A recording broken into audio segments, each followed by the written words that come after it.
창세기 31장 1절에서 16절 말씀입니다.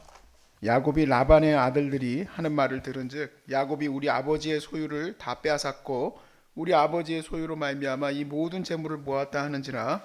야곱이 라반의 안색을 본즉 자기에게 대하여 전과 같지 아니하더라. 여호와께서 야곱에게 이르시되 내 조상의 땅 내 족속에게로 돌아가라. 내가 너와 함께 있으리라 하신지라. 야곱이 하나 사람을 보내어 라헬과 레아를 자기 양떼가 있는 들로 불러다가 그들에게 이르되 내가 그대들의 아버지의 안색을 본즉 내게 대하여 전과 같지 아니하도다. 그러할지라도 내 아버지 하나님은 나와 함께 계셨느니라. 그대들도 알거니와 내가 힘을 다하여 그대들의 아버지를 섬겼거늘 그대들의 아버지가 나를 속여 품삯을 10번이나 변경하였느니라. 그러나 하나님이 그를 막으사 나를 해치지 못하게 하셨으며 그가 이르기를 점 있는 것과 내 삭시 되리라 하면 온 양떼가 낳은 것이 점 있는 것이요 또 얼룩무늬 있는 것이 내 삭시 되리라 하면 온 양떼가 낳은 것이 얼룩무늬가 있는 것이니 하나님이 이같이 그대들의 아버지의 가축을 빼앗아 내게 주셨느니라. 그 양떼가 새끼 뵐 때 내가 꿈에 눈을 들어보니 양떼를 탄 순양은 다 얼룩무늬 있는 것과 점 있는 것과 아롱진 것이었더라. 꿈에 하나님의 사자가 내게 말씀하시기를 야곱아 하기로 내가 대답하기를 여기 있나이다 하매 이르시되 내 눈을 들어보라. 양떼를 탄 순양은 다 얼룩무늬 있는 것, 점 있는 것과 아롱진 것이니라. 라반이 내게 향한 모든 것을 내가 보았노라. 나는 베델의 하나님이라. 네가 거기서 기둥에 기름을 붓고 거기서 내게 서원하였으니 지금 일어나 이곳을 떠나서 내 출생지로 돌아가라 하셨느니라. 라헬과 레아가 그에게 대답하여 이르되 우리가 우리 아버지 집에서 무슨 분깃이나 유산이 있으리요. 아버지가 우리를 팔고 우리의 돈을 다 먹어버렸으니 아버지가 우리를 외국인처럼 여기는 것이 아닌가. 하나님이 우리 아버지에게 취하여 가신 재물은 우리와 우리 자식의 것이니 이제 하나님이 당신에게 이르신 일을 다 준행하라. 아멘. 아멘.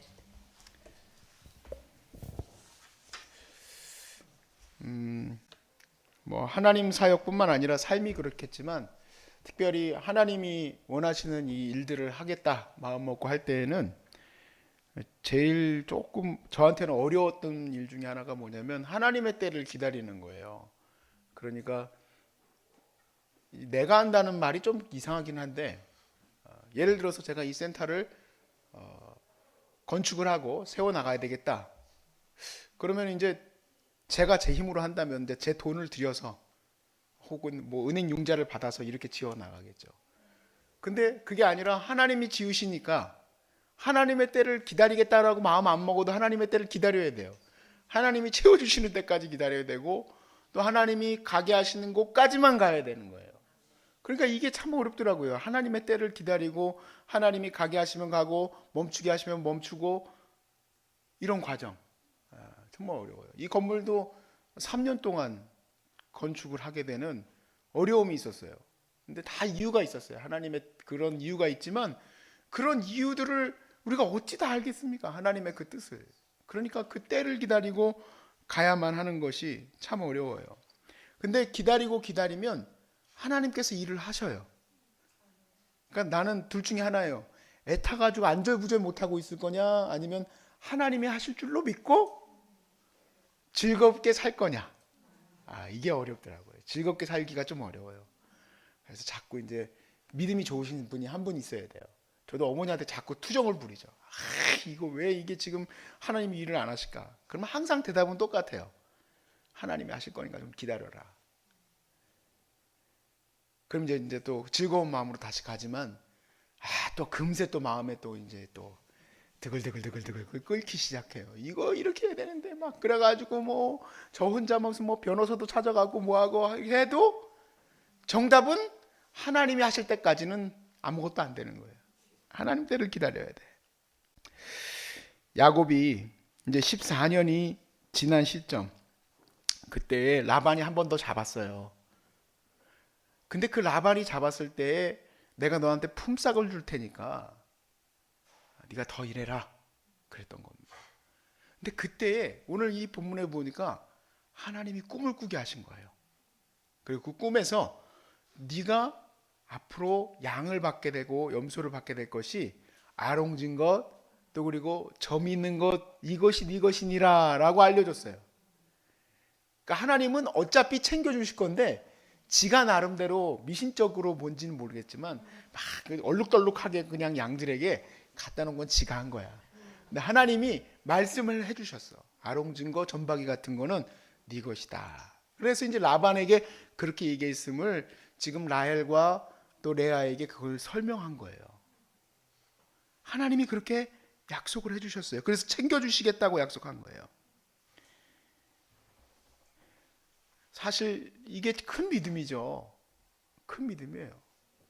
왜냐하면 지금 라반이 잡아도 또 하나님이 꿈을 꾸게 하셨어도 마음속에서 저 인간은 방금 여기서 해놓고 돌아서면서 오다. 10번을 바꿨대잖아요. 10번을. 삼촌이. 아주 입만 살아있는 삼촌이 입만 살아있는 삼촌. 야 내가 해줄게 이러고 여기서는 안 해주는 거야. 이런 삼촌인데 내가 뭘 믿고 저 인간한테 내가 뭘 받을 생각을 하는가 하고 여러분 같으면 떠났었겠어요? 안 떠나셨겠어요? 떠났죠. 근데 그걸 안 떠나고 기다리는 게 오늘 배워야 될 부분입니다. 오늘 말씀에서 배워야 될 부분. 하나님의 때를 기다리실 수 있길 주의 이름으로 축복합니다. 하나님이 말씀하신 것이 있으면 기다릴 줄도 알아야 돼. 기다릴 줄 알아야 돼. 그게 어려운 부분이죠. 그게 어려운 부분이야. 쉽지는 않지만 이 말씀을 같이 붙드세요. 찾을 필요는 없어요. 여러분 아는 말씀이에요. 히브리서 11장 6절 말씀에 믿음이 없이는 하나님을 기쁘시게 하지 못하나니 하나님께 나아가는 자는 반드시 그가 계신 것과 또한 그가 자기를 찾는 자들에게 어떤 분일까요? 상 주시는 이심을 믿어야 할지니라. 아멘. 하나님께서 왜 나에게 이것을 기다리게 하실까? 왜 하나님께서 아직도 때를 채워주지 않으시고 지금 나는 안절부절 못하는데 이렇게 하고 계실까? 좋은 길로 인도하시려고 그런 거예요. 선한 길로 인도하시려고. 왜 이것이 3년이나 멈춰서 있습니까? 하나님 왜 그렇습니까? 왜 빨리빨리 진행을 안 합니까? 왜 이런 일 어려운 일 저런 일이 막 터져나갑니까? 다 이유가 있어요. 무슨 이유냐? 나한테 상 주시려고. 하나님을 믿는 자들에게 제일 중요한 부분 바로 이 부분이에요. 하나님이 왜 그렇게 하시는가? 하나님이 왜 나한테 암을 주셨어요? 상 주시려고. 아멘이 작아지잖아요. 작아져. 근데 강요를 할 수가 없어요. 이거는 자기 믿음의 고백이에요. 믿음이 없이는 하나님을 기쁘시게 할 수가 없습니다. 여러분 하나님을 기쁘시게 하는 믿음의 사람들 되시길 바라요.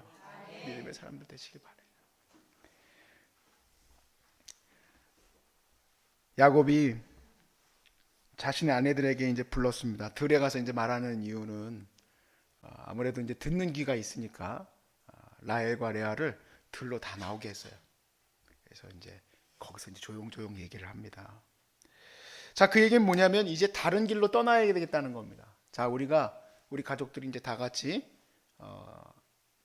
장인어른의 집에서 나와야 한다. 근데 문제가 있어요. 그 가는 길을 하나님이 또 정해 주셨어. 차라리 안 정해 주셨으면 룰루랄라 하고 그냥 도망 나오면 돼요. 야반도주 하면 돼.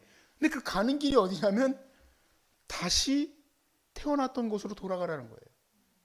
그게 어딜까요? 아버지 집, 물론 아버지 집이지만 거기에는 형 에서가 있어요. 아마 이 다음 구절부터, 지금 이제 이 다음 구절부터 나오는 야곱의 갈등은 무엇이냐면 에서를 만나는 거에 대한 두려움이에요. 사실 어떤 면에서 보면은 떠나기 싫을 수도 있어요. 라반이 아주 못된 놈이긴 하지만 나이 많으신데 자꾸 죄송합니다. 라반이 굉장히 나이가 많으신 그 어르신인데 나쁘신 분이세요. 이분이 10번이나 막 자꾸만 말을 바꾸고 걸어가면서 그 야곱을 갖다 무상으로 일시켜 먹은 그런 인간이지만 자기가 생명을 보존하려면 거기 있어야지 어떻게 하겠어. 근데 하나님은 에서가 있는 몰래 너가 태어났던 곳으로 돌아가라는 거예요. 너무너무 힘든 결정이에요. 아직 레아와 라헬에게는 뭐 에서와의 관계며 이런 것들 뭐 복잡한 관계를 얘기를 하진 않았겠죠. 근데 이제 중요한 건 떠나자라고 얘기를 합니다. 어떤 면에서 보면은 정말 하나님께서 우리를 때가 참에 하나님의 때에 우리를 이끌어 가시는 그 참을 그 인내함, 그것이 우리에게 필요하면서도 또 이 말씀에서 보면 우리에게 결단이 또 필요해요. 하나님의 때가 이르렀을 때에는 우리가 과감하게 내려놓아야 될 것은 내려놓을 수 있는 은혜가 필요해요. 그 전제도 무엇일까요? 내려놓을 수 있는 것에 대한 전제가 뭘까요? 하나님이 나에게 상 주시기 위해서 이 길로 나를 인도하신다라는 것을 얻어야 돼요. 사실 우리 안 집사님도 생각을 해보면은 미국에서 한국으로 나와서 여러 가지 이제 생각들을 했을 거예요. 내가 과연 잘 고쳐나갈 수 있을까? 결단을 해야 돼, 결단. 그런 큰 결단들 속에서 잘했어요, 못하셨어요? 잘했다고 생각이 드시죠? 잘했다고 생각이 드실 거예요. 왜냐하면 그 결단이 하나님이 기뻐하시는 일에 내가 마음을 두려고 했기 때문에 그래요. 지금 이 말씀에서는 요한이 아니라 야곱에게 가야 할 곳과 가야 할 때를 하나님이 정해 주셨어요. 그러니까 당연히 떠나야 되겠죠. 근데 내 삶에서 꼭 하나님이 말씀하시지 않을 때도 있어요. 그렇지만 내 마음이 그것을 확실하게 느낄 때가 있습니다. 그때에도 여러분 과감하게 내려놔야 돼요. 과감하게 이건 하나님이 기뻐하시지 않는 것이다. 그러면 내려놔야 돼. 하나님께서 지금 나에게 떠나라고 지금 지시를 주신다. 하나님이 나에게 멈추라고 지시를 주신다. 그럼 멈춰야 돼. 사도 바울이 예루살렘으로 지금 들어갈 계획을 갖고 있었어요. 사람들이 절대로 예루살렘으로 들어가면 안 된다고, 심지어는 예언하는 사람들이 들어가면 잡힌다고 전부 예언을 했어요. 근데 이 말씀에서 보면은요, 사도 바울이 예루살렘으로 들어가라는 하나님의 지시가 성경에 안 나와요. 그럼에도 불구하고 바울은 예루살렘으로 자기가 들어가야 되는 거예요. 누가 됐든 지금 교회들에서 연보를 거두어서 예루살렘의 어려움을 도와주려고 연보를 가지고 들어가는데 그 첩보를 유대인들이 모르겠습니까? 그럼 누가 그 짐을 지어야 되겠냐 이 얘기예요. 바울이 볼 땐 자기라 이 얘기예요. 그걸 마음에 분명한 확신을 가지고 사도 바울은 과감하게 예루살렘으로 들어갑니다. 아니나 다를까 잡혔죠. 그리고 잡힌 가운데 큰 광풍이 일어나는 로마로의 여행이 시작되어져요. 하나님께서 그때서야 얘기하세요. 너는 상해를 입지 않을 것이다. 내가 너를 도와줄 것이다.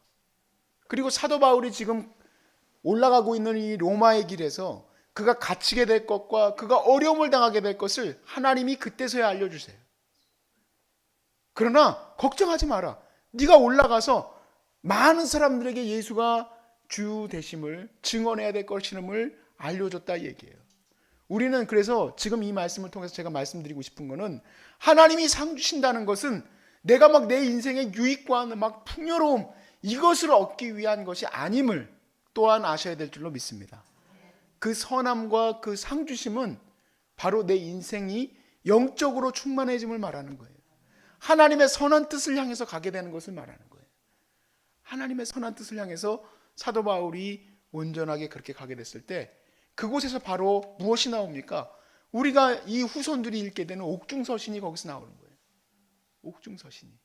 거기 안 잡히셨으면 어떻게 할 뻔했어? 또 거의 뭐 바울과 같은 사람이 하나 있었어요. 존 버년이에요. 이 존 버년이라는 사람은 영국의 설교가인데 이 사람은 글쎄요, 그때 예전에 제가 존 버년에 대해서 생각했을 때는 그냥 참 좋은 설교가구나 그렇게 생각을 했었었는데 제가 오늘 이 말씀을 읽으면서 느낀 거는 존 버년 목사님이 굉장히 강력한 압박도 받았겠구나. 왜냐하면은 이 영국 목사님이 개신교 목사인데 그 영국에는 국교회가 있어요. 이게 또 핍박을 하게 되거든요. 이 국교회가. 근데 이 찰스 2세라는 이 왕이 국교를 다시 강화시켜요. 그래서 개신교 목사들한테 설교를 금지하게 합니다. 만약에 설교했다가는 붙잡혀 들어가요. 죽을 수도 있어요. 그런 위협 속에서 존 버년에게 주신 은사 무엇이겠습니까? 설교의 설교. 그의 말씀을 듣고 성도들이 힘을 얻고 회복되어지고 하나님의 거룩한 복음이 전파되어진다 했을 때 내가 오늘 마지막으로 이 설교하고 잡혀가는 하는 일이 있더라도 저 왕이 아무리 설교하지 말라고 금지령을 내렸어도 나는 전해야 되겠다라는 강한 마음의 확신이 있었구나. 그래서 그가 목숨을 내어놓는 결단을 해요. 설교를 전하고 나서 잡혀 들어갑니다. 그리고 장작 12년 동안 감옥 생활을 해요. 존 버년이 유명한 이유가 뭡니까? 여러분 설교가였던 것도 모를 수도 있고 그가 많은 저수를 했었던 것도 모를 수도 있어요. 근데 철로역정은 다 알아요. 안 읽어본 사람도 아는 게 철로역정이에요. 근데 성경 다음으로 많이 읽힌 게 철로역정입니다. 그 책이 바로 그 감옥에서 나와요. 그 감옥에서. 내가 결단하고 가야 할 곳이 어쩌면 너무너무 두려운 에서를 만나는 일일 수도 있고, 물론 이 야곱의 스토리에서는 해피엔딩이에요. 에서와의 만남이 죽음으로 이어지지 않고 에서와 잘 갈라지게 됩니다. 근데 2000년 교회 역사에서는 그렇게 행복하게 끝나는 것만 있지는 않아요. 하나님의 뜻을 따라서 갔을 때에 죽음을 맞이할 수도 있고, 하나님의 뜻을 따라서 갔을 때에 내게 어려움과 상해가 주어지는 일일 수도 있어요. 그런데 하나님이 나에게 상 주시는 이심을 믿는 자들은 이것이 단순히 내 이 땅에서의 상이 아니다. 하나님의 거룩한 면류관을 향하여서 나아갈 길임을 믿고 그리고 과감하게 결단하고 나아가는 것이 있었던 겁니다. 사랑하는 여러분, 우리는 하나님의 때와 하나님의 섭리와 하나님의 인도하심을 받는 자들인 줄로 믿습니다. 하나님의 때를 기다리는 것 어려워요. 그것을 견디고 인내하는 것도 다 믿음의 시작입니다. 믿음. 그리고 또한 과감하게 결단하고 내 자신을 내려놓는 것도 결단이고 믿음이에요. 그 믿음을 가지고 나아가는 여러분의 모든 시간들 속에 꼭 이 전제를 두십시오. 하나님을 어떤 분이다? 하나님은 우리에게 상 주시는 분이시다. 상 주시는 이심을 믿고 여러분도 야곱처럼 결단하시고, 여러분도 바울처럼 결단하시고, 여러분도 존 버년처럼 결단하실 수 있기를 주의 이름으로 축복합니다.